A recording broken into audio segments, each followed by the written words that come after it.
What's up, everybody? Hello. Welcome to the live show here.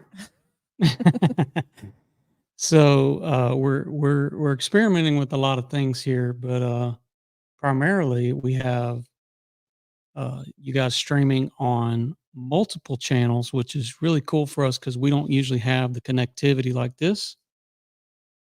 So we got folks coming in on a lot of different channels, TikTok,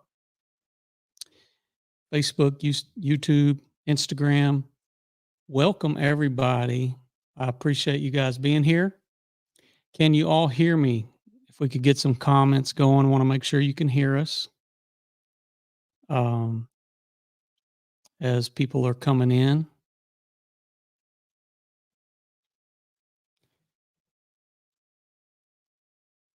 Quite a few folks coming in on our TikTok as well as our YouTube. Welcome, YouTube. Welcome, Facebook. Thank you, James. I appreciate that. Okay, guys, we've kind of got an exciting night for y'all. Oh yeah. Yeah, super excited. This is all in its infancy. Is that how you say it? Sure. Infancy stage. So this is our first time going live like this in the new year. We did this last week. So as you can, those of you that are on certain platforms, you can hit the likes, share the hearts, all these kind of things help our feed go. So we're here to spread the good news on the Barndominium for you guys, and any information that we can provide that might inspire you, that might help you along the way. That's our goal. And we've got some things tonight that we're going to share a little bit with, and we're going to be giving you guys something that you can take away. Yes. Then he helped us work on something that we can actually put in your hands that's actually going to be a benefit to you that you can use on your project. Yeah, we were fortunate to have Sydney, who's one of our administrators here, was able to help us with a download that we're going to give you guys for free. So all you'll have to do is, if you're interested, you'll have to go to download it. But one of the things, do we even have it here? Where's that? Maybe we can pull it up. You can pull it up on this, or pull it up on this. We are missing our Instagram feed here, so we're gonna have to pull that up somehow. What do you want me to do? I can't.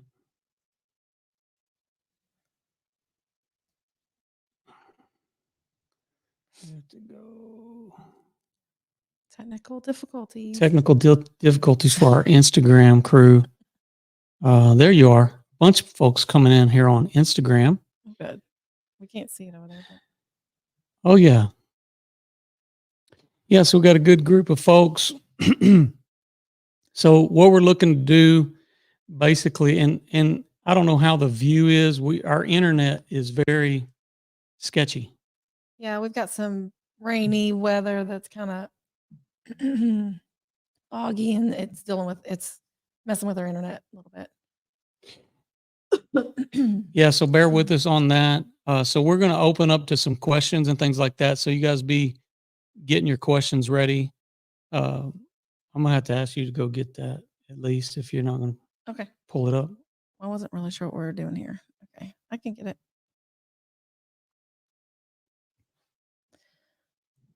So in building a Barndominium, it kind of skews your mind in the beginning stages. If you haven't built something ever before, there is a process that you've got to go through in order to bring something like that to pass. And so a lot of people don't even know where to begin, which is a challenging thing, because you're trying to gather all your thoughts. Yeah, it's a pretty big task, like building a house. It's not an easy thing. It's a stressful thing. And a lot of people are just like, I don't even know where to start. Just tell me, just give me some direction and I can run with it. So Right. that's what this is for. It's what we're trying to help people with. Right. And so that's what it's all about. Yeah, we're going to need that on that screen. No. So, or I'll tell you what, maybe you can pull up Instagram on this one and pull that up. We got so many screens going because we're trying to have all this together, and it's a little stressful because you have to schedule these events to happen, and all of a sudden the stuff starts alerting you like, okay, you need to go live, and so we're trying to get used to this. So y'all help us along the way. This right now, if you know somebody that is looking to build a barndominium, then you need to share this feed right now with them, because this is something that we're going to be giving some good information that, like I said, you can take with you. And so the effort here is to give you something tangible. We want to provide you guys value on this channel. That's what this is all about. But you know, what is, we get so many calls every day, people that are not even in our build radius. Right. And that's the thing about it is we have, like you said, all these people that are calling in, and only a very small percentage are we even going to be able to help and build for, or they're in our radius. So there's all these other people out there that are like, hey, what do I do? I wish you would come to this state, or I wish you would come here, which obviously we're not set up to do at this point. But we get a lot of the same questions. Now we're in a different state, obviously, than a lot of the people that are calling. So there's going to be some things that we do maybe differently than another state would, or different requirements that another state may have, or even climate is a huge factor in doing these. When we're building these, we're not having to deal with snow loads and all those kind of things. So it's a little different for us than just across the board. Yeah. So trying to be all things to all people isn't always that easy. Yeah. Because we're not in your jurisdiction, where we know the municipality requirements or the restrictions that can be created through whatever kind of bureaucracy that might be out there. So we don't have all the answers. Believe it or not, we don't profess to have all the answers. But what we do try to do is just share, what we feel like are some good practical things that would help you in your efforts if you're looking to build, because there's so many people that say, you know what? I love this concept. I love the idea, but I just don't even know where to begin. Mhm. And I think that's kind of what we're trying to speak to those folks today. There is a lot of folks that already have gone down that road. They have a lot of information already. And you know what? I would recommend that if you guys want to put something out there that you feel like would be good advice, then um, maybe you bring something on the comments below. So we got folks tell us where you're from. Go ahead and put some comments out. I haven't seen anybody from YouTube comment yet, so I want to make sure you guys are on. We do have 25 folks over there. We got folks coming from a little bit everywhere, so we want to be sensitive to all of you guys that are joining in with us. We appreciate your time, and at the same time, a couple announcements I think we should get away in the beginning. Some things that we're going to do. It's the beginning of the year. For some time now, we've been kind of just trying to do our jobs, try to stay as busy as we can, just doing the work. And, a lot of what we're kind of aiming for this year is obviously to continue to do that. But we're wanting to spend a little more time, helping others when it comes to, uh, getting their vision accomplished. We feel like we're in a little better position to do that. So there's some YouTube coming in. So we're going to get to y'all's questions here in just a minute. But uh, you know, we're wanting to share more. We're going to start doing these Tuesday night lives, and we're committing ourselves to doing that this year. So we're going. It's going to get better. I think our internet hopefully is going to get better. Yes. That's something we're working on, and we have merch. We have a whole new line of merch that we've been doing, and that is something that we would love for you guys to participate with us in. There's constantly, like, we're putting stuff out, but we're not necessarily hearing from all of you, and it would just mean the world to us if you'd uh, communicate back, you know, and maybe in you could purchase a hat or something like that. I mean, it'd be awesome. We did do a lineup of new products. We only got a limited amount of items. Now they're listed on our TikTok shop. They're also on our shop on Instagram, and they're also on our link tree for our main page, our website, everywhere you go, except for YouTube right now. I have not been able to link them in directly to the store. But if you go to the linktree.com/Texas Best Construction, it's actually scrolling on the bottom of the screen. If you will go to that link, you can see the connection point there. If you guys are not familiar with us, we have kind of channeled everything through the link tree. Link tree is kind of like a landing page for a lot of critical links. And so we have our websites there, our TikToks, our Facebook, Instagram, all these LinkedIn, all these other links that go to other places, our YouTube channel. When we have special videos that come out, sometimes, you on Instagram, when we share a video, it doesn't always link, you can't put a link to it. So people uh, are like, well, the link's not working. Well, Instagram doesn't let you share links. So you have to go to the stories and then you look on the links. But I'm not on Instagram a whole lot myself personally, so I wouldn't know how to fumble around to get to that. So going to the link tree is going to be your best bet on getting, the information that you need. Yeah, so going to Linktree has been kind of an answer. It also allows us to easily add links, like as you guys get a chance to tonight, you'll be able to go there, you'll be able to download some of what we're going to be talking about and use this as a sort of a checklist. But so let's get to, so that's kind of a little commercial break. We're just kind of let you know we've got hats for sale. We've got hoodies. Show them your hoodie. I don't know if y'all can see this. Hold on, let me turn this. Let me turn this comment off for a second. There you go. Show them that. Now, this is a cool little new logo. It's actually our logo, but it's just been kind of reformatted. We did this for our guys this year.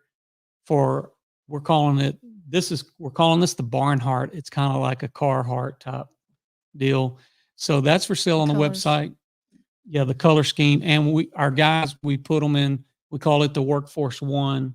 That's our theme this year. We put them in a kind of a caramel colored hat, which has our banner logo on it. Yeah, the black logo.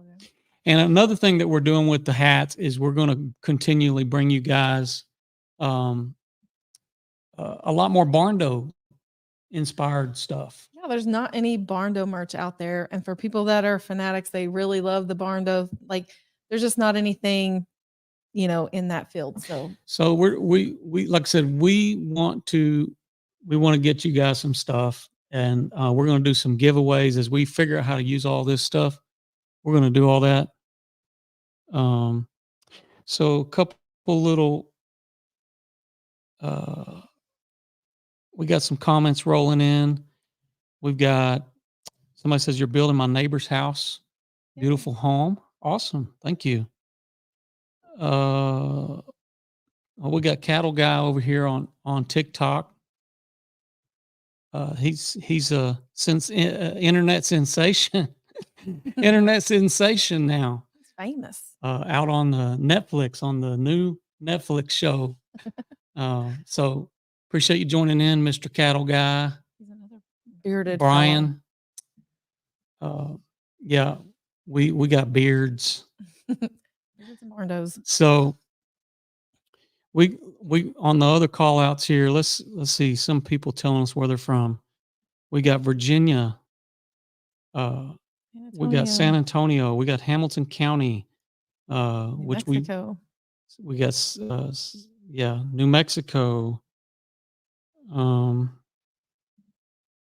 See a lot of comments coming in here. Minnesota, Oklahoma. That's where I'm actually from. Yeah, I married an Oklahomian. Is that what you call it? I don't know. I was born in Texas, but we did move away a little bit when we were early married on. Mm-hmm. We lived in a few states. We moved to Louisville, Kentucky. We lived in briefly Jackson, Tennessee. Briefly, we lived in Akron, Ohio. We briefly lived in Orlando, Florida. Let's see, Jacksonville, North Carolina. Mississippi. Hattiesburg. Metairie, Louisiana. Yes. We used to live there. And you guys are like, what in the world? What is wrong with these people? We used to travel. Yeah, we used to travel. We stayed in the Houston area, in the Santa Fe. Yeah. So yeah, we've been around, but we used to do a lot of traveling work, doing insurance work. I did roofing sales, and she traveled with me, and we had a good old time doing it until our kids started going to school. And so it's too hard to travel when you have kids need to be in right. in school. So it's like, we're going to have to do something that keeps us home. So, yeah. But I'm a transplant from Oklahoma. Yeah. And the, what do you call it? An Okie from Muskogee? Muskogee. I'm not from Muskogee. Oklahoma City area. You were born in Moore. Mm-hmm. There you go. My granny's from Pocasset. Yeah. A lot of weird names there. Yeah. Indian names. So, Mr. Hornbeck, Rio Vista, we love you guys. Oh, hi. Hi, Mike and Rose. Yeah. So, my dad was from Broken Arrow. That's where my little brother lives. We're going to get to that.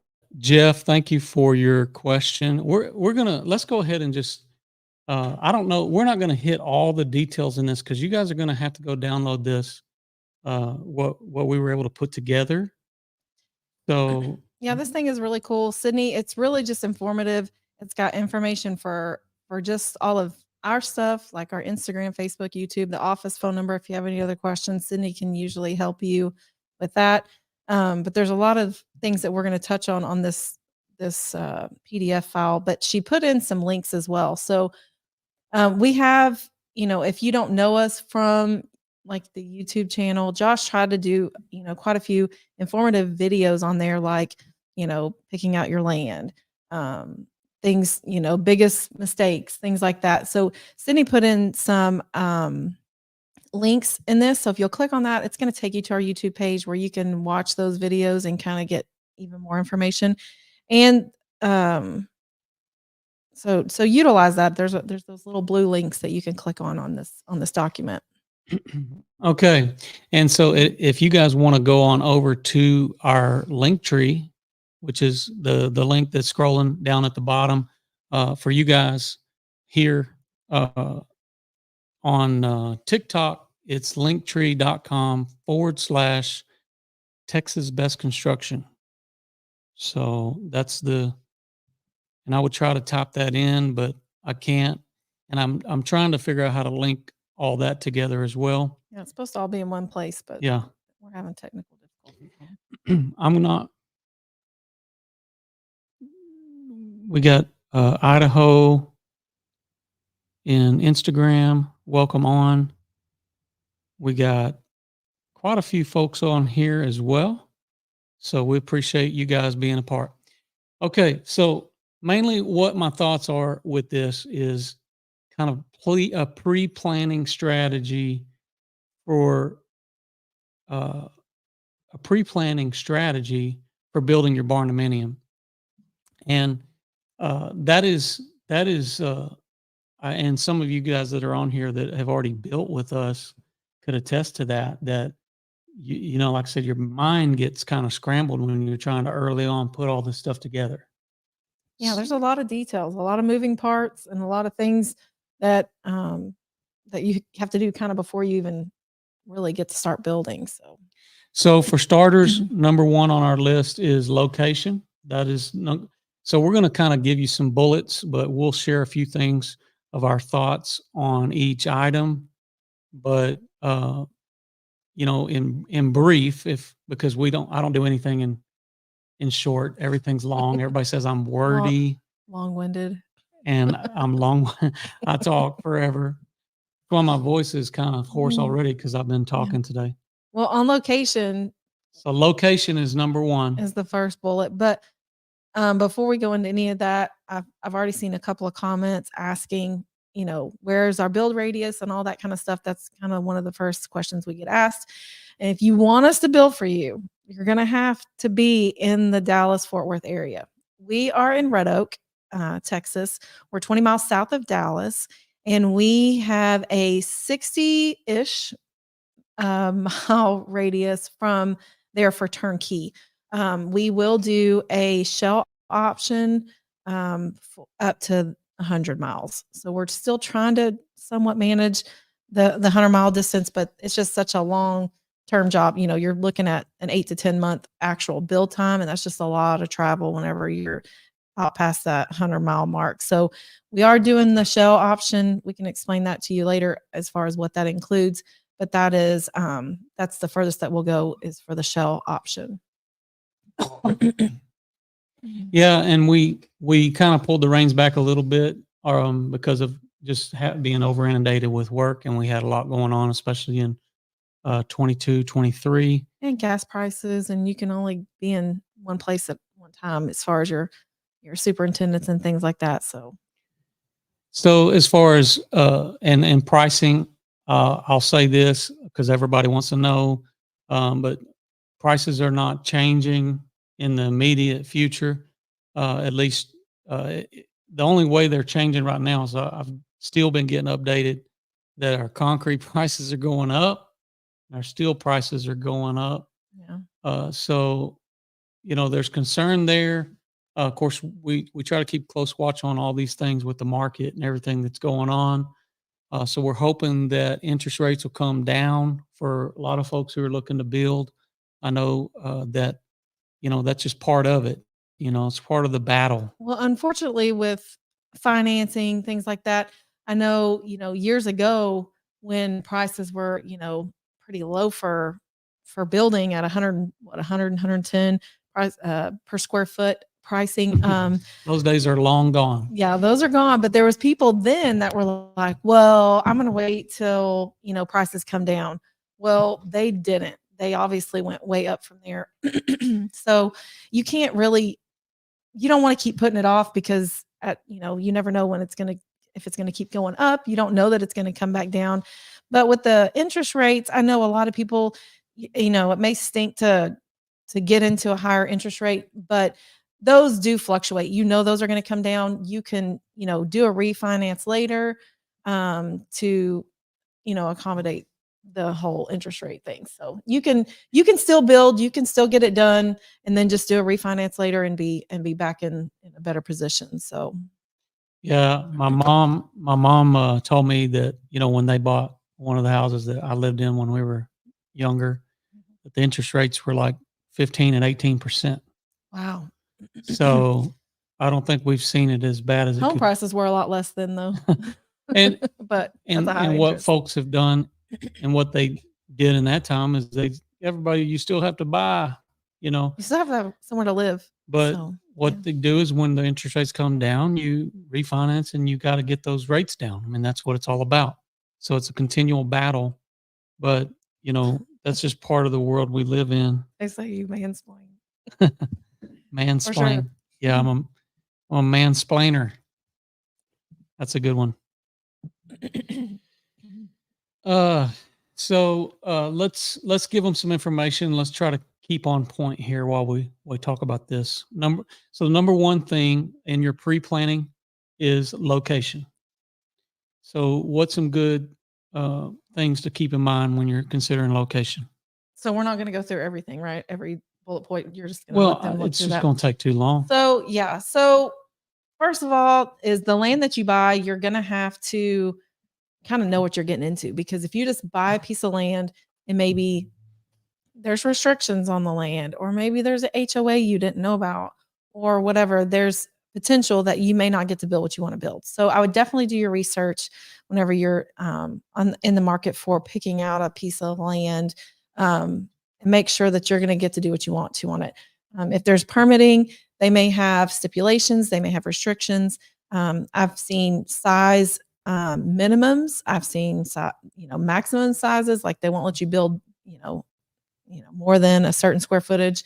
I've also seen where they make you put 40% masonry or brick on the front, so you got to do stone or something like that. So those are definitely costly things that if you're not planning for it, when you're doing your plans, you need to know those things ahead of time, because even when you're doing your plans, you need a brick ledge or things like that. That's going to be in your plans. That needs to be And I'll say this, another thing that falls into your location is the buildable site, whether it's a buildable site. You may not, now you can make anything buildable. And sometimes I feel like I've been part of this projects.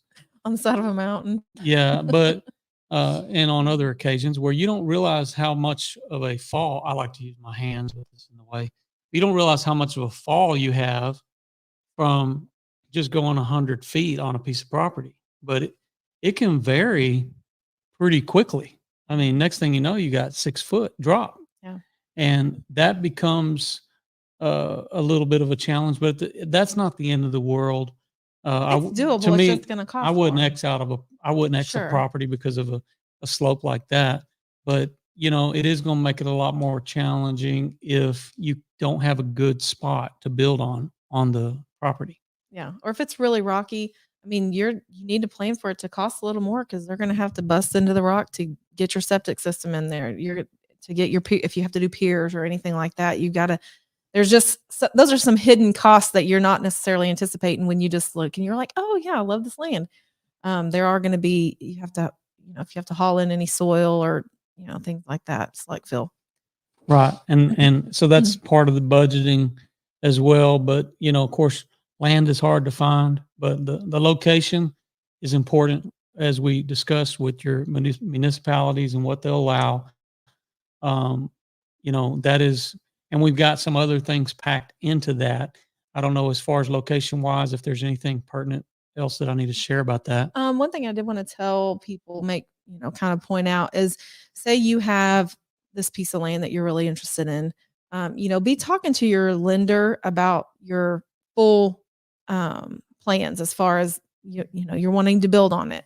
Some people are going to finance that land. They're going to go buy the land. They're going to get it financed. And then they're going to say, okay, yes, now I'm ready to build on it. And you want to get an interim construction loan. Well, the bank that does your interim construction loan, they're going to want that land as a part of the loan. So if you have an existing loan, they're going to want to pay that off to tie that in, because they can't put a lien on their building and not the land. Like it goes hand in hand. So, you can, if you already have the loan, that's fine, but I would suggest maybe not paying closing costs on 2 loans. Like you can do it all together.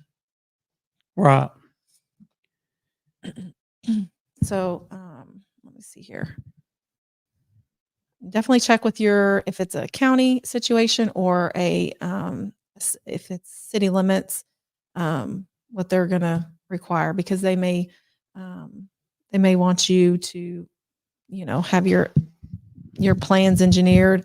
Um, but also something else with your land, and I don't know where this is on the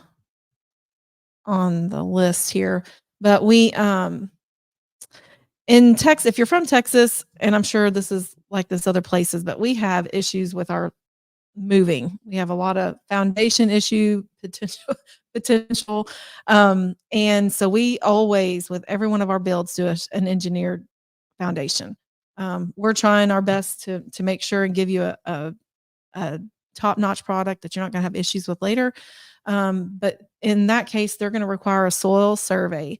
That's where they're going to drill down. They're going to see what is your land, made of, and then the engineer is actually going to formulate a plan for your build. So that's really, really important. It's an extra expense, unfortunately, but it's one that you probably should, bite the bullet and just go ahead and do, because it's important for sure.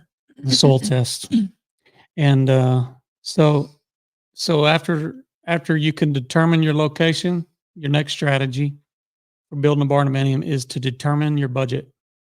So what are some ways we can determine budget? And I'll let you start this off, or you want me to start it off?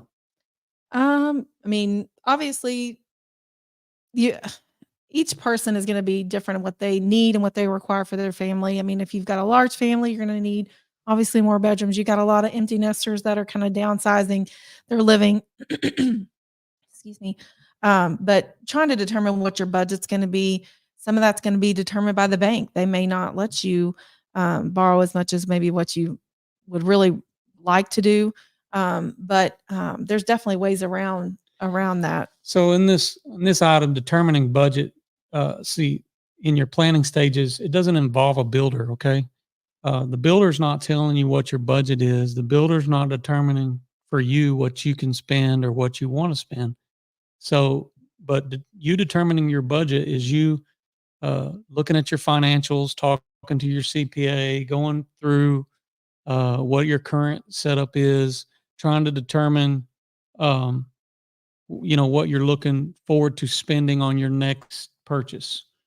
And so that is a big part of what this planning stage is. Now, you don't want to be determining your budget once you get your plans drawn. And you don't want to buy a set of plans before That you can't build. that you can't build. And so this is why what we're trying to do is give you guys some I guess ordered thoughts when it comes to your pre-planning. But determining your budget is going to be key. You might be already kind of discussing with your banker or your lender, or maybe you're just looking into your finances and trying to determine what you're going to allocate for this investment. So that's what this is all about, is determining your budget. And a couple of things that we said in here is that, so if you're working through a lender and you're paying cash, or I mean, if you're working through a lender, you're going to want to get pre-approved. So getting a pre-approval letter or whatever in order to begin the the process with securing a contractor or a builder, that will be helpful. If you're paying cash for a build, then you're going to want to get a proof of funds. So these are some kind of things that are going to help you determine your budget. Now, another thing in determining your budget that um, that will help you guys with us is we have a Barndominium calculator. So you can try to get ideas for square footage. You can, like if you're building in our area, like if you were wanting for us to build, then, and again, this order may be different what we're talking about. If you got a builder who does a design build, who brings you in the beginning, or maybe is even financing your build or something like that. I don't know that anybody's doing all that. That's not what we do. So, but our efforts are to, um, we don't finance. So we let the banks handle that and we build. we don't even do the drawings ourselves. We have some recommended draftsmen that we're going to recommend even in this sheet that you'll download. We've also got banks and lenders and stuff like that we can recommend in this area too. And the way that we do our the financing side of things is usually the bank will contact us. We'll have to go in and sign when you do on your loan, but they basically the way that we do it is we bill the bank based on progress. We don't demand a 30% up front or some big lump sum or anything like that. As we build is when we bill. So we, once your foundation's done, I'm going to send a bill to your bank for the foundation, for the underground plumbing, for your soil survey, for maybe any site work that we had to do, things like that. That would be, pretty much your first billing. Then as we get the structure standing, then we're going to bill for your steel material and then, part of your steel labor, things like that. So we bill as we build. So, I mean, that would definitely be one thing as a consumer, as someone that's building my own, I would be concerned if a builder was requiring a lot of money up front or something like that, because I've seen a lot of bad stories and you don't want to be the one on the other end of that. So yeah, we don't recommend you pay money up front. For those of you that are, we don't recommend that. We don't like that. I always describe it like this, like, I don't want you spending money until I'm spending money and we're both doing that at we the don't same want to have time. to owe you something. Because there's an exchange that's happening. Now, if you're putting out a bunch of money up front, then you're just sitting at home kind of wondering, yeah, where'd my money go? what's going on? Like if you don't see anything So for the money you've given. I don't want any I don't want it unnecessary either. pressure added to the relationship Right. already, so that's kind of what you got to take into consideration. Now, everybody's not made up the same way, and it's not like we're floating it because, like I said, but any reputable builder is going to be able to, Get the job going. get Sure the they will. job going. They're going to have an account with their suppliers. And there may be something that they may have to like kind of bill you for before you get it. So like windows or something that you have to kind of special order or something like that they have to pay for. Or as they're purchasing it, they're billing for it. It's just like foundation. I mean, that's always a big one. Like nothing's happening, and then all of a sudden we come in on a job, the foundation, and the next thing you know, these folks that you've never even had any exchange with, here's a bill for $50,000. Yeah, they're paying you $50,000, and it's always a or 80,000 or whatever it is, and that's always a big item. So you're always like, okay, this is a big one. Yeah, So, one thing that whenever I send our billings in, we always do a draw request. So the draw request for us is going to be like just line items of trades. It's just a form of payment. It's a request for payment is all it is. So that's not necessarily a budget, but we send that in and the banks have already got that ahead of time. So you'll have an idea of what we're going to be billing for when your foundation's done. We're going to bill for that line item. When your cabinets are done, we're going to bill for that line item. We may have to bill a 30% material deposit. That's not for us. That's actually for our cabinet maker. We're going to give him some money up front so he can buy all the materials to start working on your project. So there's things like that, but I would definitely be leery of big deposits. Okay. Yeah. I want to keep us. I mean, that's determining budget. We're not even building the house yet. Sorry. So I knew this was going to happen. Trail. And I didn't do it. So let's be honest, who steered the ship the wrong direction? Forgive me. She just started talking from the heart because this is something that she's into all the time when it comes to billings and all that. But so number one was your location. Number two is determining budget. Number three is when you're going to want to do your plans and layout. Now, you're not going to know how big a house you want to build until you do some of that determining budget stuff. So determining the budget, you can also reach out to local Facebook groups. If you know other people that are building in your area and you can kind of poll and find out, okay, what's the going rates for price per square foot? And that's the best way to begin the process, where you can understand, okay, I could build around this many square feet. I want this much shop. I want this much porches. I want all this combined. Like, this is the way that we break down our price per square foot. So, you know, that's the information you're going to want. That's why I was saying the Barndominium calculator that we have on our link tree. You could, if you're in our area, you could input your information, the parameters that, you know, you could play around with that. You could do it as many times as you want. We have an option on the link tree for a shell only, as well as a full turnkey build. So that's how you can determine budget, at least if you're wanting to build with us. But keep in mind, if you use that calculator, use it as much as you want, as little as you want. You Yeah. can price out, 6 different things that you've seen online, plans or whatever. But keep in Yeah. mind the And area here's- that you're building is. And here's the key. main thing. Here's the trick, guys. It's not really a trick. Here's the tip. If you're trying to build with us, you'll notice at the beginning of every video, like our tour videos, when we're showing you guys these, we're not telling everybody how much these jobs are, but we do tell you how many square feet of living, how many square feet of shop, how many square feet of porches. If you just get a little pencil and paper, write it down, or Go look at the information. You could go straight to our calculator, input that information, and you could see what today's cost is. Right, because those houses may have been built, 3 or 4 years ago. Yeah, so the price is different now than what it was. Yeah, if you're looking at something that we put on YouTube 3 years ago, 4 years ago, however many years ago, 5 years ago, then you're looking at, like, if I would have even said, okay, this cost $250,000 to build this, it's irrelevant. Yeah. It's kind of like we have a cost video that we first did that has old pricing on it, but it still gets millions of views. And it's like, it's irrelevant. Now, I don't want to take it down because Well, it has a lot of information in it besides just a number.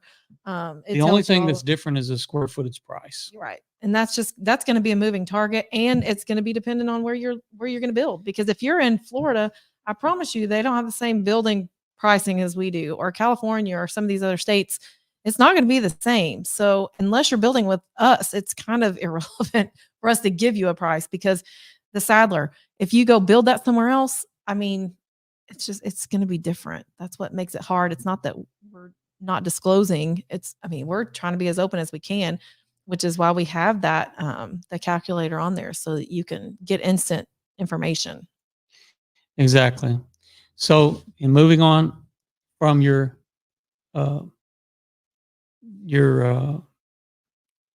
determining your budget, we're talking about, once you know what your budget is, you're moving to your plans and layout, and that gives you the information you need. Okay, you can look for something that has 2,000 square feet of and porch space 600 square feet, with a shop that's 800 square feet or 10,000 square feet. So how to search, or maybe you're trying to allocate where you want to put the square footage. If you're a guy, maybe you want 8,000 square foot of shop and you want 1,000 square foot of living. So if you're living by yourself, yeah, come on. So in your planning and plans and your layout, knowing your roundabout budget is going to help you when you're trying to either do a custom floor plan. So, you don't want to go into that just empty minded about it. Like you need to know a little bit about your budget. So, let's talk about doing your design work. Let's talk from our perspective, how a lot of folks come in through working with us with plans. So a lot of times people will call and say, what do we need to do? So we would give you the information that's going to be in this PDF. Stacy Lynn and the Barndominium Company, she's going to help you determine what you're wanting. She can give you a 3D view of everything you're wanting to do. You're going to get a top-notch quality design with her. It's, you're really going to enjoy the experience with her. We like working with Stacy. We recommend you guys, if you're wanting to go that route, I think it's a great option to go. We also have a local draftsman. It's a little more, I guess you would call it economy grade when working with our local draftsman, which is Alan Luzier. Yeah, you're not going to get all the bells and whistles, but you're not going to be paying for that either. Ellis County Reprographics is who does a lot of our draftsman work here in town. We did a podcast with him. Yeah, and if for those of you that have watched the podcast, which I saw somebody mention something about that, he has been on with us. So Alan's still doing a great job. Yep. And so is Stacy. And we've got builds going that Alan's drawn. We've got builds going that Stacy's drawn. Now we're not limited to using just those guys, but we do have other people bring other plans to us, and we're still building them. But these are options that we recommend we have. They're familiar with our process. So, but in your planning, your layouts, this is where you want to bring all your ideas. You might have the Sadler, or you're trying to understand, okay, I want a monitor style like that Sadler that has the gable with the sides. But I want a shop attached, or I need more bedrooms. Yeah. And so the things that you would change, and you've got your wish lists and all these kind of things that you've been gathering. And that's what all these great platforms are for. And that's the reason why we share the things that we do. Because number one, we're proud of the work we do. Number two, we want you guys to gain some inspiration. Well, yeah, because we want to be able to help others that we can't build for. So that's a way for us to kind of spread ourselves out to everybody else to be able to help. Okay, so these are some options that we have for you, for those guys.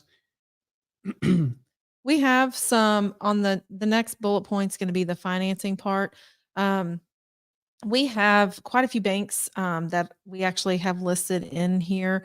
Now, they may not service your area, so you'll have to kind of call and see, and they may have somebody else they refer you to. I know Texas Land and Ag, they have a couple of stipulations, like maybe have to have like 8 acres or something like that to build on. But Lone Star Ag. But we have a local banks. The smaller banks are going to be easier to work with. You guys, you're not going to get your big name banks to do an interim construction loan for you. They're just not going to do it. So what we're looking for when you're trying to work with a lender is somebody that's familiar with barndominiums. Really goes a long ways if you can find somebody who's already mixed into that. There's really nothing different that is required when it comes to getting a loan when you're building a barndominium than it is with a conventional frame house. No, it's just a custom home. Sometimes it's just the stigma that might be carried over through whoever's sitting at that desk across the table from you when you're building a barndominium, or they don't understand quality of what you're going to be building.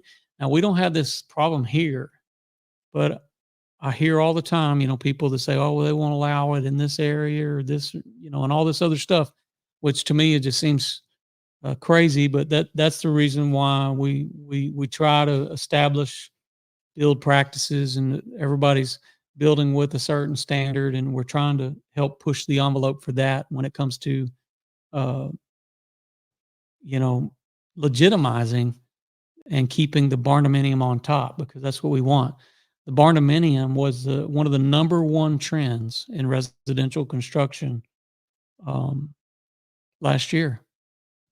And I think if we, the more that we can, rally behind good practices, it keeps it on top. And I talk and I use it as a term, barndominium or bust.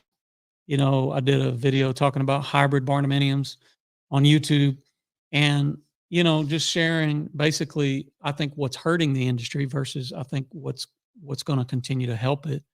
But the attitude of I've got to have a barndominium, and it's got to be cheap, and like that's the reason or the purpose behind building a barndominium. No, what if you wanted to build a barndominium because it has better efficiencies, or you had more practical options, or the spanability, so you could, uh, you know, You don't have a random column yeah, that you're having to work around. cover territories better, and not have as much load bearing walls and stuff like that on the inside. There's a lot of freedom in your design as well with building a barndominium, because you're not as concerned about the roof loads as much. So I mean, there's in certain areas you got to worry about snow loads and stuff, but that really has to do with the the integrity of the structure for the main roof lines and stuff. But so, of course, we used to say all the time, if you're trying to go to a bank and get a loan and looking to get a loan, don't tell them it's a barndominium. Everybody used to say that all the time, and don't tell them. Like we're gonna trick them. Yeah, you're gonna trick them. You think they're not gonna figure it out, but Well, years ago there weren't comps for that style of home, so they had trouble maybe getting the appraisals done on them.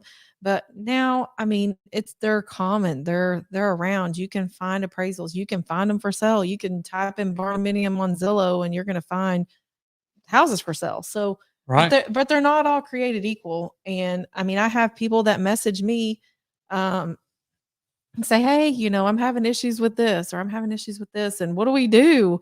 And it's like, well, did you do this? Was it built like this? And it's usually not. So, I mean, you can save some money doing things a little differently, but well, we'll talk about that a little bit here in a minute. But financing your project through an interim construction loan, we've got a list of banks. Now, some of these are national companies. I know Rural First is out of Kentucky. We've got American National, which is a great bank here in town. Cowboy Bank, which we do a lot of work with. Cowboy Bank out of Maple, Texas. they're local, so they're not going to go super far. Yeah, they got to be able to check on their jobs. Now they may go pretty far in Texas. They would probably go as far as we go, I would imagine, but I don't know how much further. I think they're doing more than you realize. Okay. Lone Star Ag Credit is another one, and Community National Bank is a local bank here in town. Now we bank with. We also we have a bank with Citizens National, and we've had some folks go through there. They're catering more to just their customers. Yeah. So if you're not looking to open an account there, then I don't know if there is. Yeah, they want you to move all your funds there. So we're not putting that one on the list, although, I'd love for people to use them as well. There's Texas Land and Ag too, and they're not on here, but you can look them up. We can add them on there if you need. Is that one she missed? Well, yeah, she just probably didn't know about that one. But and Prosperity Bank, there's a few more that I could add to the list, but okay. So here's what's important. What is it important when you're trying to find a bank? Is you're not just going to some big bank, but you're going to work with a local bank. Look for people that are funding projects in more rural areas. In our area, they're advertising everywhere. So you see them on the billboards. Yeah, it's big business. Honestly, here in Texas. using a smaller bank, they're just going to be easier to deal with. There's not going to be as many loopholes you're going to have to jump through, and they're going to definitely be more personable and helpful whenever you're going through your project. And a lot of the ones that we've worked with before, they've been very helpful in the draw process and things like that. Where you run into some hard lenders is whenever you're trying to do like I don't know, I don't even want to call them out, but where they're wanting to do where you're looking to do what? Where if you've got a lender that says, yeah, we'll fund it for you, but they want to do 4 draws for the job. Oh yeah. Let's not call people out. I'm not. But I mean, like, we can't do that. We can't fund a $500,000 job and do 4 draws. So that's important though to ask if you're looking for a bank. Don't try to work with a bank that wants to do 4 payments. Or charge you for every draw that's made. Because we did have we had a customer that actually left and went to a different bank for that very reason, because they wanted to charge like $300 per draw. Well, it was going to cost them an extra $3,000 in draws. And we've had them say that they're going to charge $500 for every inspection. And like if you're doing 16 draws, that's going to add, Yeah. $7,000-8,000 to your bill. Just for nothing. Like you're not going to see any of it. Yeah. I mean, it's good to have inspections, and they have to do inspections, but for them to charge you for them is kind of a hefty expense. Traditional insurance, homeowners have any issues? I have not heard anybody have any issues. The only one time I think is if your shop is more than 50% of your build. I think they might deem that commercial, maybe. I'm not sure what the deal was on that. I was just reading one of your comments. Yeah, we're going to get to some of these questions here in a minute. So you guys hang tight, because we're going to go back and look at some of your questions. So you keep fielding those in there, or we'll field them here in a minute, but you guys keep putting them on. So our next thing, number one was location. 2 was determine your budget. 3 was your planning, like your plans and layouts. And then number 4 is financing your project through an interim construction loan. So locating a bank that you're going to work with. Number 5 is locating a contractor. So you've got a set of plans. You know what you're budgeted to do. Now, locating a contractor. This one here, we're giving you guys a good bit of information when you're trying to choose a contractor. So, I mean, obviously, for those of you that are in our area, we hope that you'll give us the chance to answer these questions for you.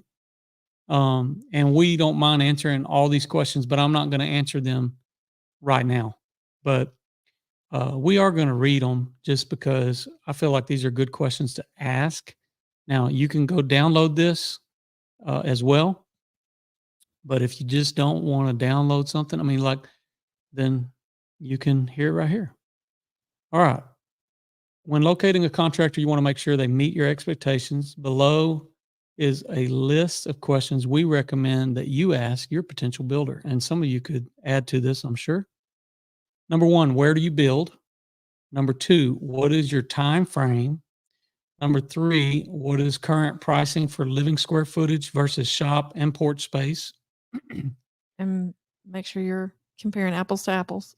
Number 4, you go ahead. What's included in the standard price? Interior finishes, covered soffits, overhangs, wall systems, insulation. I mean, those are all added cost. I mean, if you're doing a big overhang along your build, there's gonna be a price for that.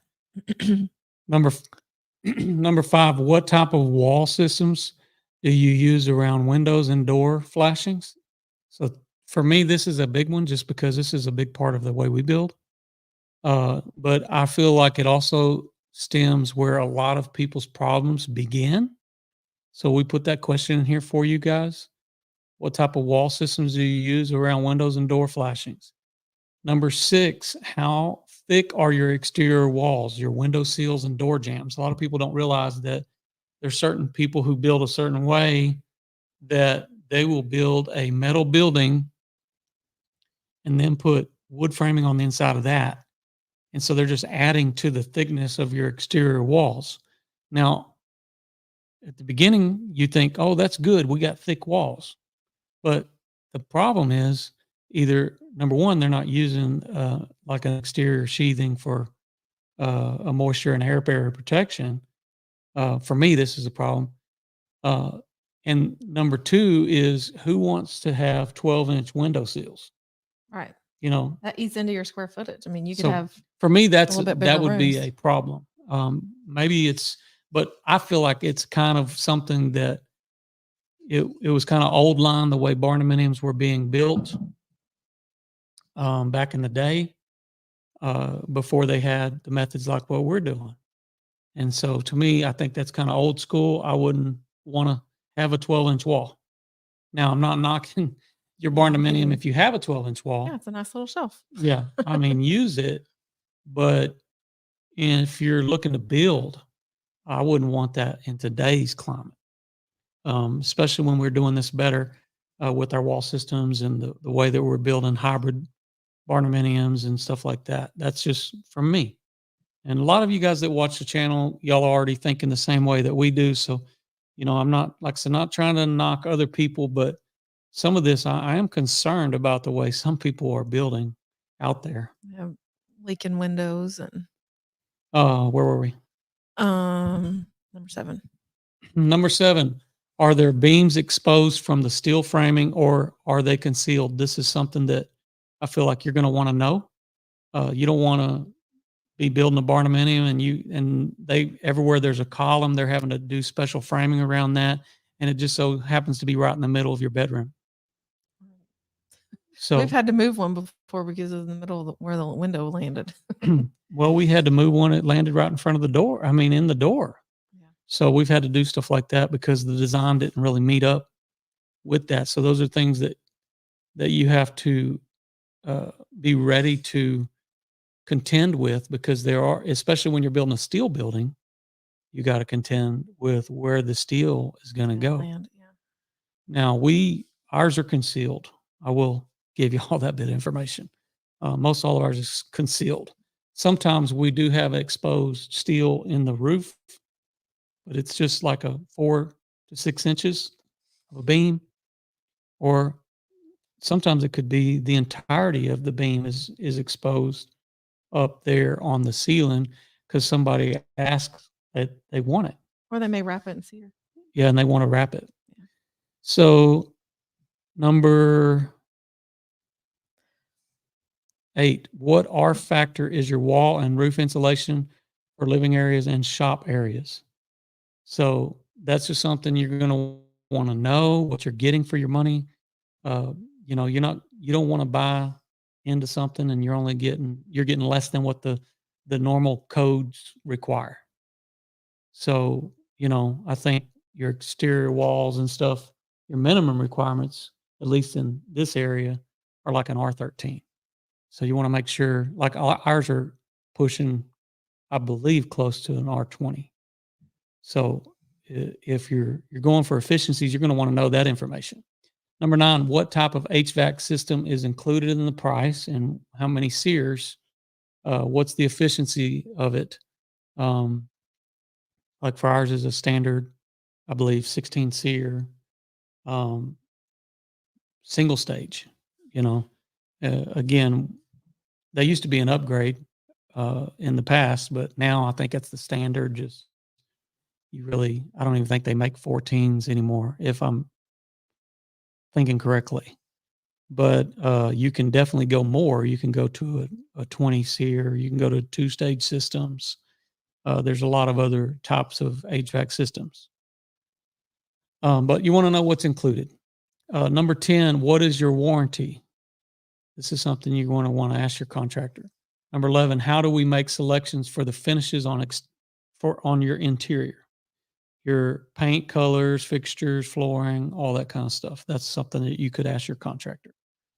Like we have a process we use on a construction management app that we use to make a lot of selections for those that can't go or be here in person to go make selections.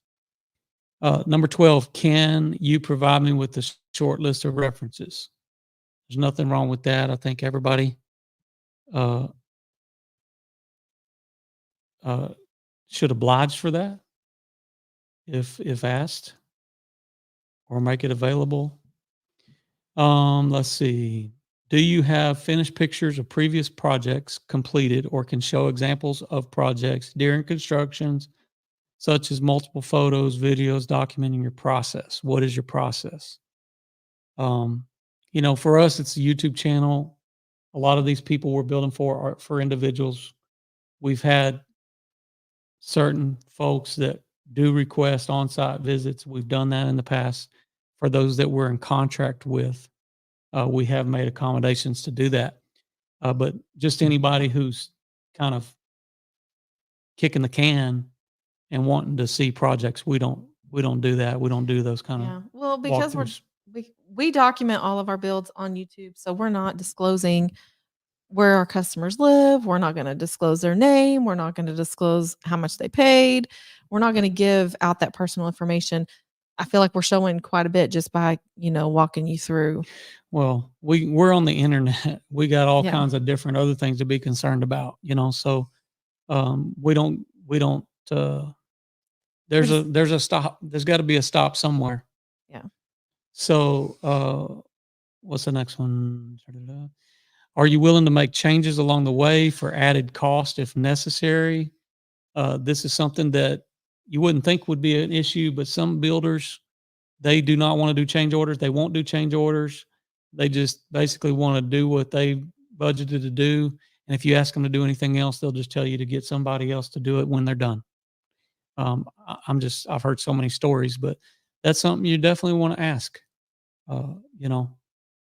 For us, we do change orders. I don't desire to do change orders because it takes time, and it's something that you have to.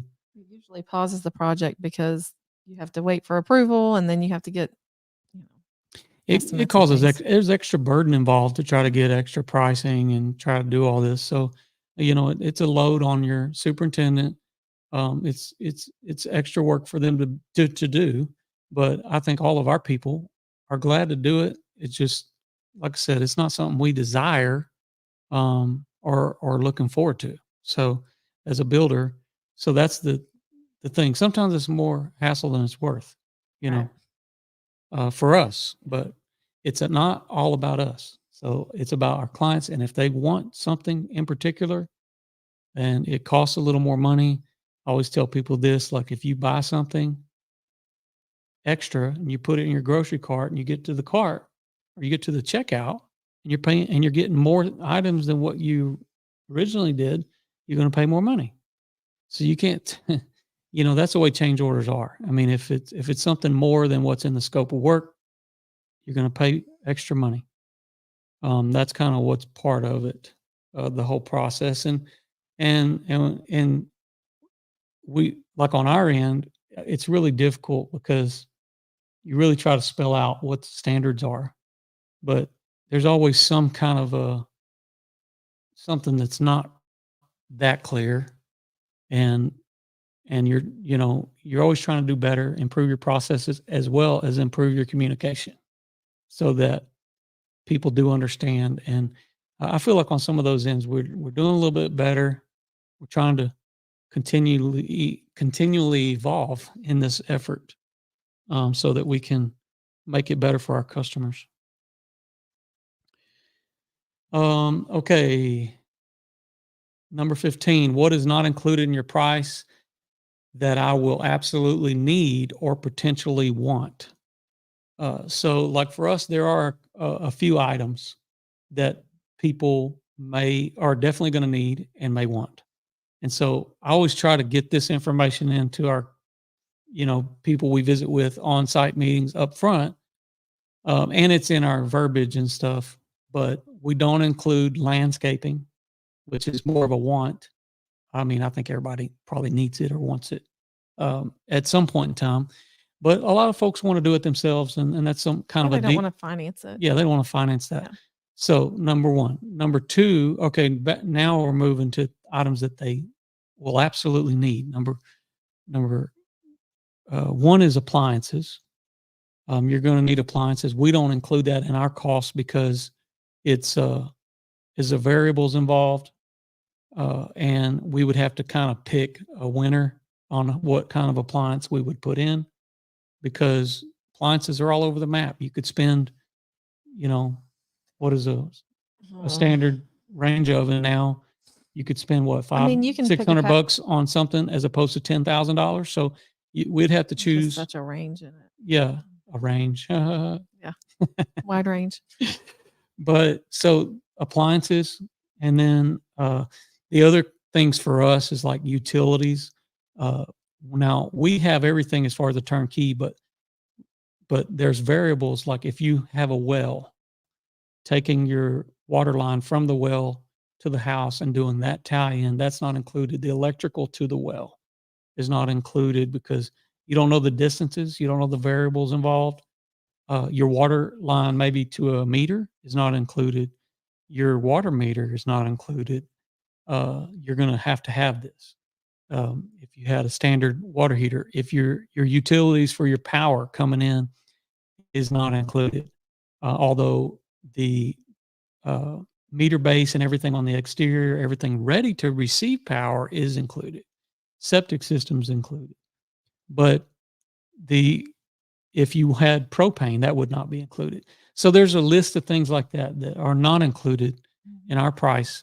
And it's usually those things that are like variables. There's no way for us to tell exactly what somebody's going to want, or like if they wanted to add a driveway at the end or some sidewalks. You know, if it's not already shown on the plans, then that's not going to be included. Sometimes it's shown on the plans, but they didn't really want it on the plans, so there's no budget allowed for it. So anything like that that's out of the ordinary, those are things that you're trying to uh, get hammered out. You know, when it comes to items that you may want to get on the list with your builder. Another thing, let me say this: there are certain items, like for us, that we don't include on the list that it's very important for folks to get found out their cost on before they go to contract, because they might want that to be included in the loan. And so this is like I said, your pre-planning strategy is knowing and identifying some of those items. Like with us, you might want to, you know, we're going to have standard windows included, but if you're trying to upgrade your windows, then you're going to need to get some type of increased idea of how much that's going to be if you're going to get that included in your loan. And that's the way loans work. Like typically speaking, your bank doesn't want you to add money to your loan. After the fact. Yeah, after. Yeah. Now, ahead of time, they're like, let's make it as big as we can, you know, as far as what, you know, is reasonable with your credit and all that kind of stuff. But yeah, you could get your driveways added, you could get your windows added, you could get your appliances added. There's things that you could definitely add into the scope of work that the bank will finance. But you're not going to want to, they don't do well with change orders. They're probably not going to pay your change orders. Occasionally we will run into a bank that will accommodate clients at the end of a project for change orders, but most cases, change orders, you need to be prepared to pay those I think out of pocket. a reasonable rule of thumb, I've heard even people say this is give yourself about a 10% budget for over budget. You may use it, you may not use it.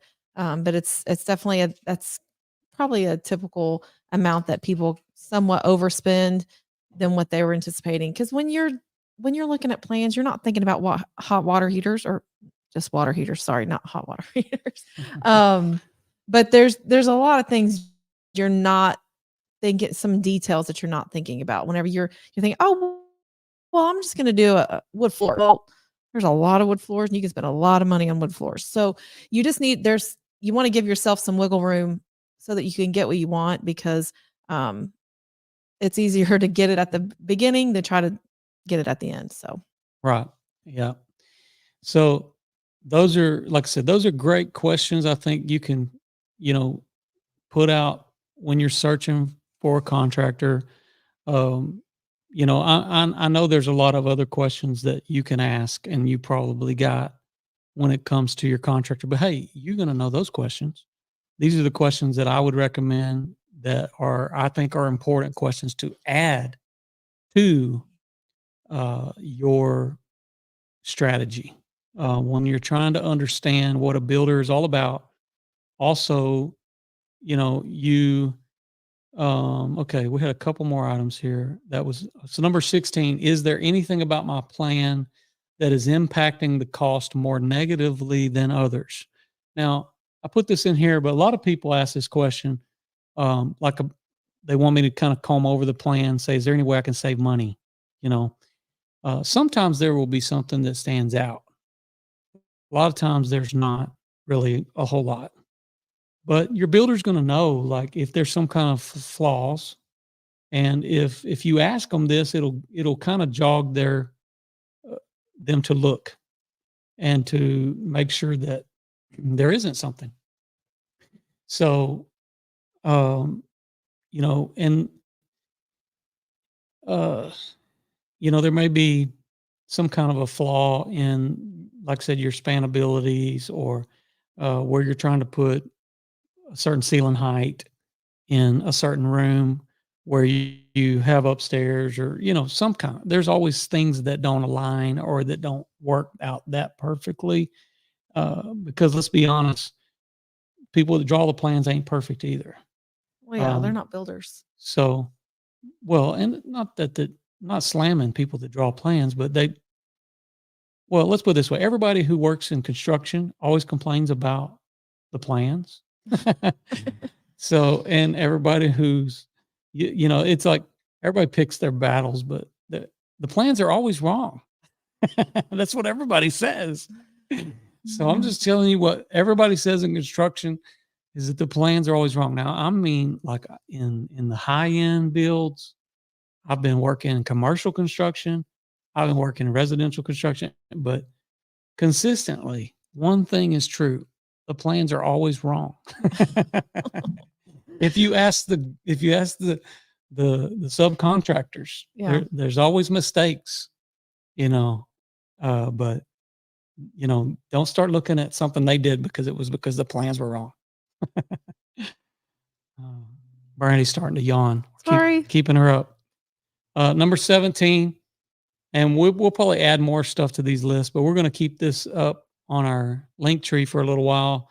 Learn about your builder by asking about past success and challenges, perhaps. So I think it's important, you know, spend a little time, and I have no advantage to say this because when I go out and spend, there's a lot of questions that are asked, and I don't mind, I like to talk when it comes to the 101, and, just share my heart about things. But hopefully you can keep your contractor on point if he's veering off or is real wordy like me, because I'll pick one of these things and talk about it for an hour. So, don't let them steer too heavily into another world. And then finally is finalizing your, is that finally? Yeah. Finalizing, it looks a little different than what I originally put together. Finalizing your contractor with a builder. Once your builder has evaluated the land and your project, um,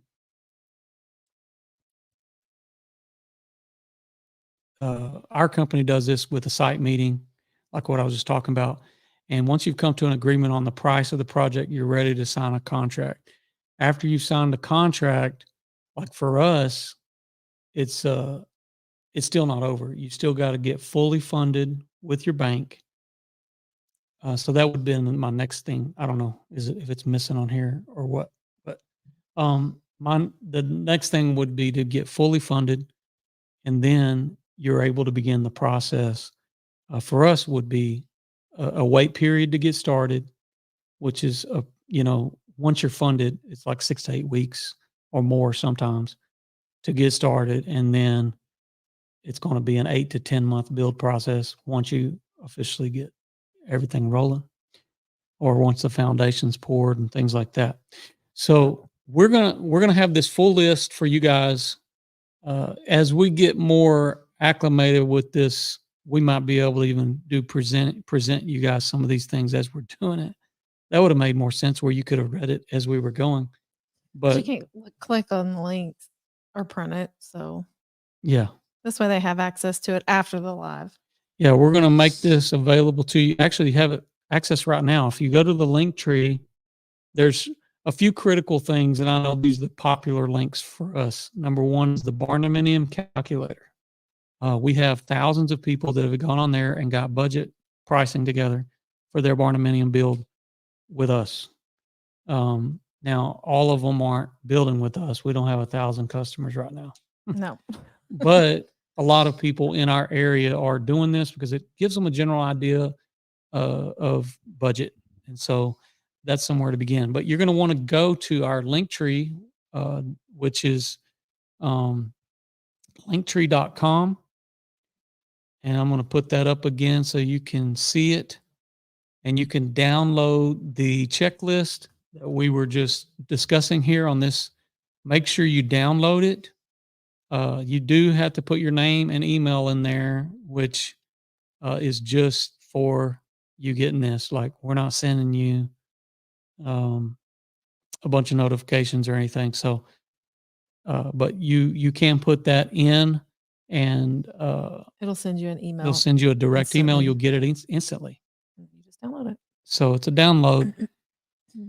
So I want to look at some of y'all's questions real quick because I don't want to completely ignore everybody on the feed.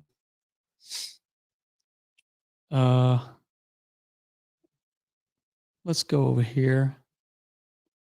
See what we missed. We are pretty blurry on some of these feeds, and I do apologize for those of you that have had to endure that. We hope to get better internet. You skipped a question, or did you pass one?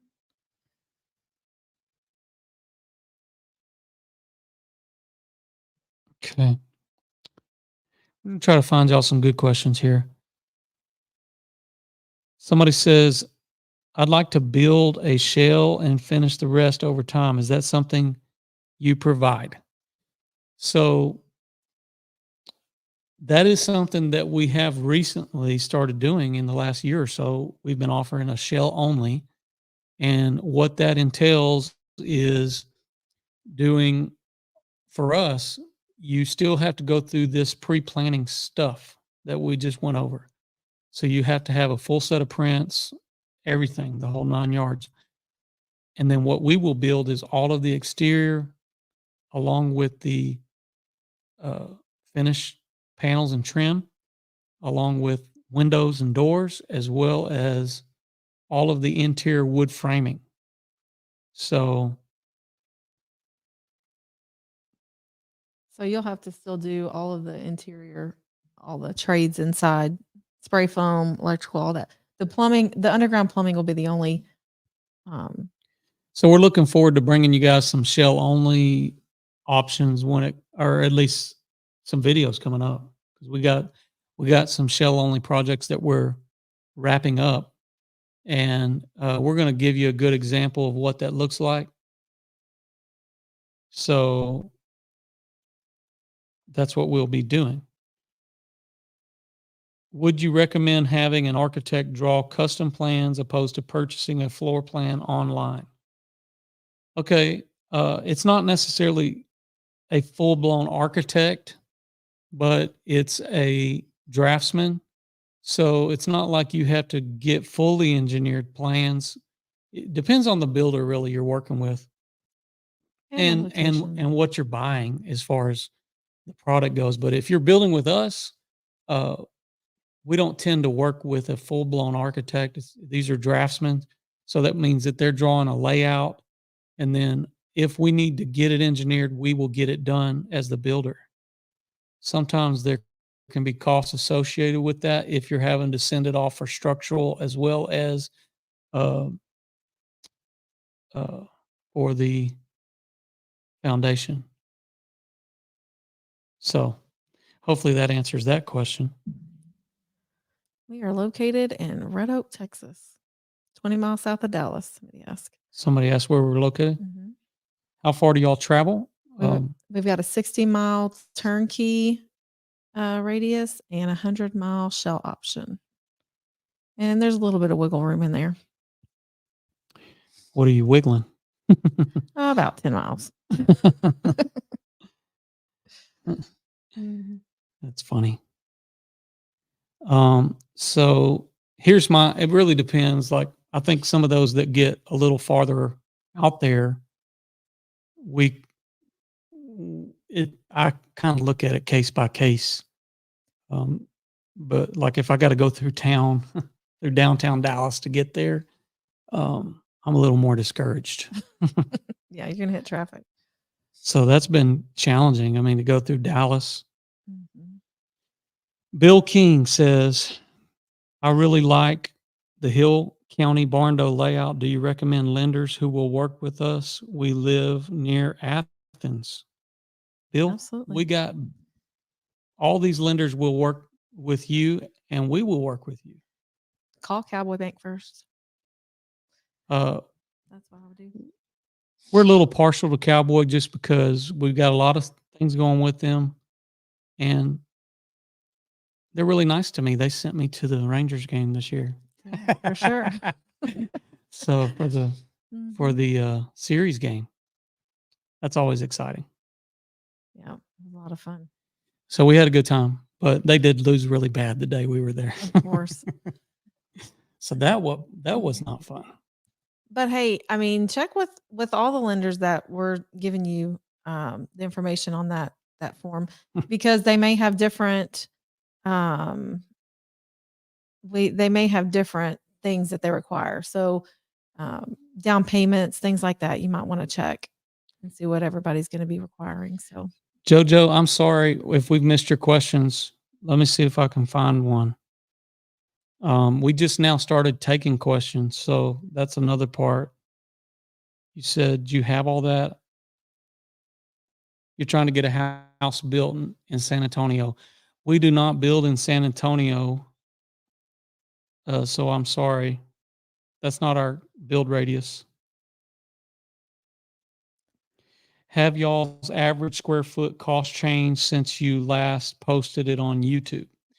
yes, Probably. I think the last one was like maybe 140. Yeah, I Wasn't mean, it? I think now we've talked about pricing on certain videos, but we haven't done an actual cost video again. Which, hey, maybe we need to do it. It's about that time. I think I did the original one in March, so I probably Of like should. 2020. I probably should do it again. At least for what we had in the channel. Right now, the average range per square foot is anywhere from 175, sometimes a little bit less, 165, let's say, and as much as up to 185 to 200 square feet. It really just depends. There's so many factors. It's so hard to just give you guys a number, because if you're doing a fireplace or if you're going to do special flooring, there's just a lot of, but that's what that cost calculator is for. So please utilize it, because it's going to be very informative, because you got to have some information. It'll be a little closer um, ballpark for you. Some folks want to build in Florida. Average square foot for Barndominium, cost per square foot average. All these things are on our calculator that is always up to date. If you guys are going to, especially if you ever want to build with us, really pay close attention to the link tree. I'm going to post it here. Um, on the feed. Hey, Michael. I don't know if you're still on there. It's been a minute. Do we build in Ben Wheeler? We have built in Ben Wheeler. Your mic keeps cutting out. Uh-oh. Ben Wheeler. Somebody's asking if we build in Ben Wheeler. Let me just look it up real quick. But we have built in Ben Wheeler before. It's a long ways, but we would do a shell only in that area. Garrett says, just started my general contracting business. Best piece of advice for a new owner. Garrett, just pray a lot, and I think I would just say enjoy the journey, but uh, take it one relationship at a time. You know, just really be proud of what you do and try to uh, get to the determined end of each project, and in order to hold your head up high and be proud to walk away from it. I mean, that's what is, sometimes people are not going to reward you with words. Sometimes people are not going to reward you with much of anything other than just you know, It's easier to get a bad review. you might than not a good ever one. get a thank you. So if you don't take joy in what you do, it's hard to stay in that. But you know, for us, I mean, we've been blessed with so many people who appreciate what we do, and I think that are thrilled to see our products. And you know, so that's what it's all about. There's a beard comment. How you get your beard like that? He blow dries it. Yeah. He's just got straight hair. So I just wake up in the morning and and just shakes it. just leave the house. No, it's really not. I really don't do as much as everybody would think that I do. So, All right. well, I hope you guys have enjoyed this time. We still got a pretty good bunch of folks on here. Is there any more questions you guys want to put it on? Thank you, Mr. Be Happy. I appreciate you and all your positiveness, and seeing you on the Facebook. There's somebody's asking for email address. That's actually in that list. If you download that list, it's one of the first things. But office.texasbest@gmail.com. Yes, our I was wanting to put on the, for you guys that are on TikTok, you go to our bio, or Instagram. You can go to our bio. Those that are on TikTok and Instagram, go straight to the profile page, and that link is up there in the bio. I know we don't have a lot of people still on Instagram right now. Somebody asked if we built in Navasota, Texas, and we do not. That is too far. That's 2.5 hours away. Yeah, not Navasota. Sorry. Matt, price range for a 4-bed, 2,500 or so square feet. It's going to be 175 plus per square foot, like what we just were saying.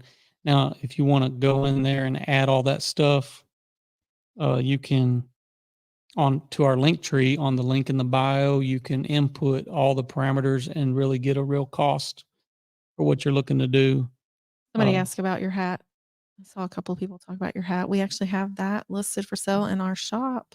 So those of you that are on TikTok, do us a solid and order these hats. Take these hats. So we only have a limited amount of hats, and we would love to reorder some more. Yeah. We just got them in last week. So this is what we call the sunrise. And let me see. I'm going to take this off. Show you guys. This is the sunrise. And there's two versions of it. There's one on the white hat, like he's got here with the little rope on it, and then there's a black hat. Doesn't that look good? It's pretty cool. I like it. So this is the rope one. It's a little bit more money, but the rope, but it's a patch that we have. Also, this is on a Camel brand, is what it's called, I think, Camel or something like that. But we have, and it's got some performance netting on the back, which is really cool. Feels nice and cool. Different profile than the Richardson. And it's more of a flat bill style. And then we have the Richardson 112, which is the most popular hat in America. We have this patch on a black and white hat, which I didn't bring a bunch of those, but I do have some other ones. Which, like I said, do us a solid, buy a hat. Go check them out at least. That'd be awesome. You guys could order some of those. We only have so many of those available right now, but we'd like to order some more. Somebody's asking about a 1-story versus a 2-story, which is a really good question. What's the question? Price range for one. Is it cheaper to go out than to go up? Have a 2-story. I don't know. It's a good question. Well, it's there. A lot of people think they have an answer to it. It really, there's no there's no direct answer because it really depends on the design. But in most cases, it ends up being very, very similar and very close because the Yeah. money you would spend on foundation, you're putting into Subfloor and the heavier duty joist, and with lumber pricing and stuff where it's been, it ended up being pretty similar. like we don't say, hey, it's 2-story, we're going to charge more per square foot. We're still charging the same amount per square foot for a 2-story, but there's some things that you're going to have to look at whenever you're doing a second story. Is you're going to have maybe a balcony, you may have some railing or stairs. I mean, are you going to have like a grand staircase? I mean, that would be really hefty Yeah, price. the stair selection that you do can really drive your cost when it comes to having an upstairs. But sometimes people want to be fancy, and that's a good place to shine. So it might be what you want to do. We're gonna be a few more minutes here, answer a couple more questions. Um, Oh, I bet the TikTok's not getting our mics. well, they're hearing us right here. Okay. How do you run MEPs around the exterior corner columns?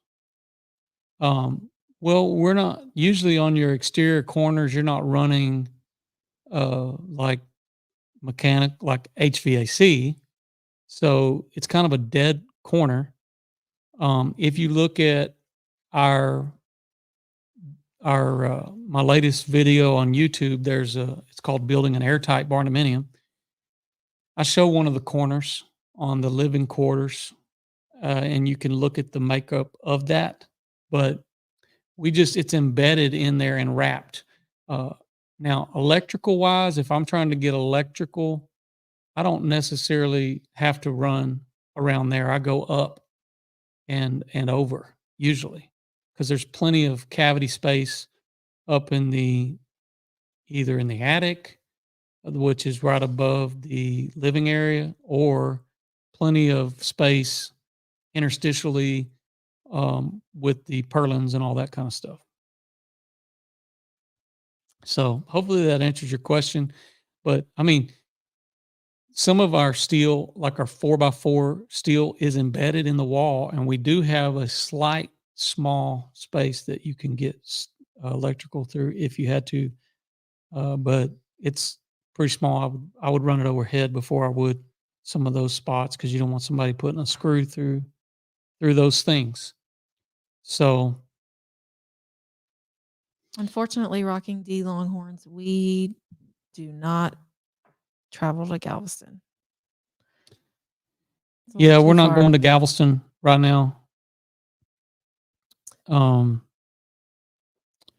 I'd love to get together, John, Mr. Be Happy.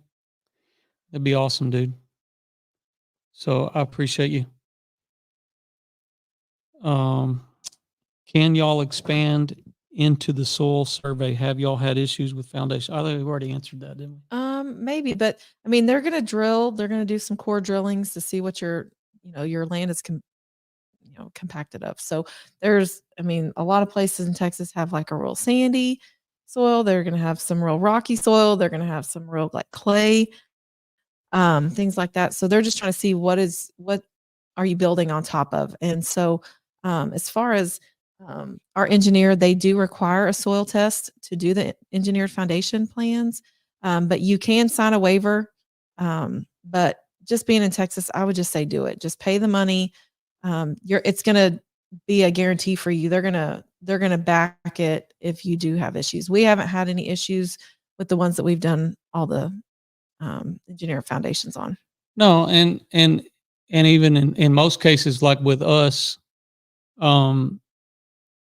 we get the same thing if they don't have a soil test because our engineers typically are designing. Sometimes they're just going to over engineer it a little bit, but even when somebody's waived a soil test, a lot of times it is very similar. But if you're talking about an area that is brand new to you and you don't know, much about it, I think it's worth it to do the investigation because sometimes if it's anywhere from $1,500 or whatever it is now, it's worth it to get the knowledge that that the engineer needs when they're designing your foundation. So that's what it's all about. And it relinquishes liability off of um, it keeps the reliability in the engineer's hands. Because if you're not doing a soil test and you're doing an engineered foundation, well, they want you to sign a waiver, which kind of takes all liability. Well, yeah, because they just don't have all the information that they would like to have to make, the plans. My insurance agent recently told me the Mhm. more roof you have, the more your insurance will cost. Well, that's not a lie. Yeah. And you're going to have, you're going to have, it's going to be based on the value of your property, which is going to be indicative of how many square feet you have. So,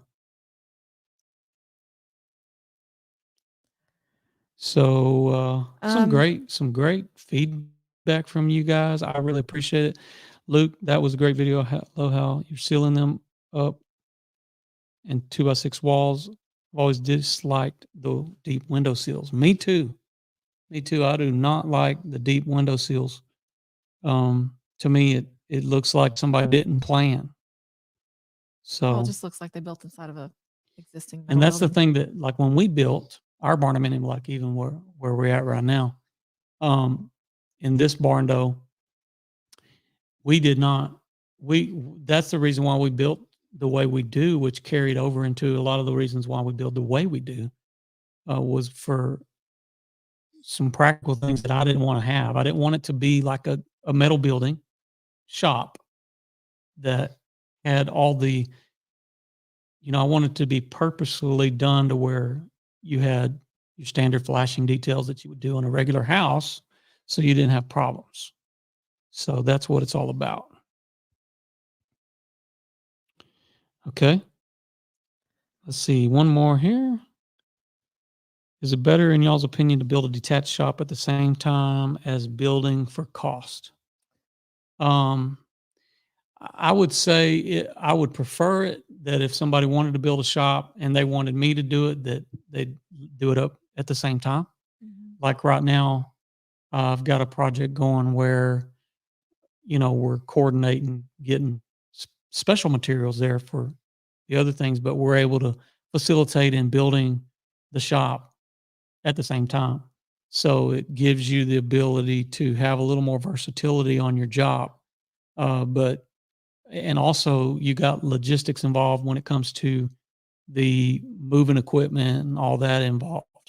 So it's you are going to have less um, of that Well, mobilization involved. but I mean, if you're trying to adhere to a certain budget and you say, well, we don't have to have the shop right now, you can absolutely do it later. You can actually add it on. We've added on to our barn door like 4 times. Josh just keeps making it bigger.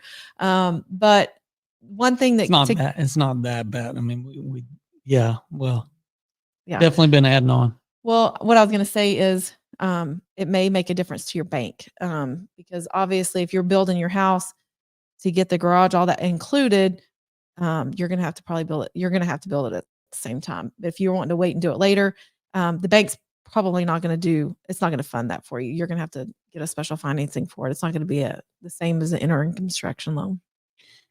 Right. Junior, man, where have you been? I've been telling everybody these hats, we need to sell them. You guys need to get online and buy those hats right now at linktree.com. You can go to our store there. Same thing. We got a link for the shop on Instagram. Uh, we got it on TikTok. We got a whole store now on TikTok. You can buy it directly on TikTok.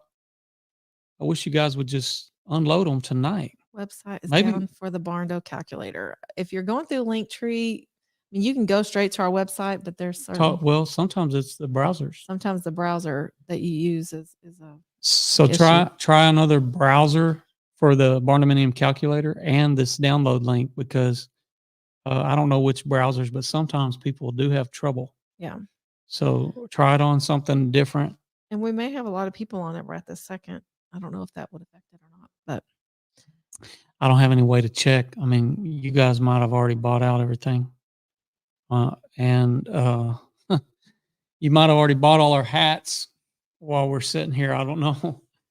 But listen, okay, we're going to bring this to a close because we're getting close to being on for 2 hours. But this has been a real pleasure for us to be able to interact with you guys. I hope, let us know in the comments below if you've enjoyed this.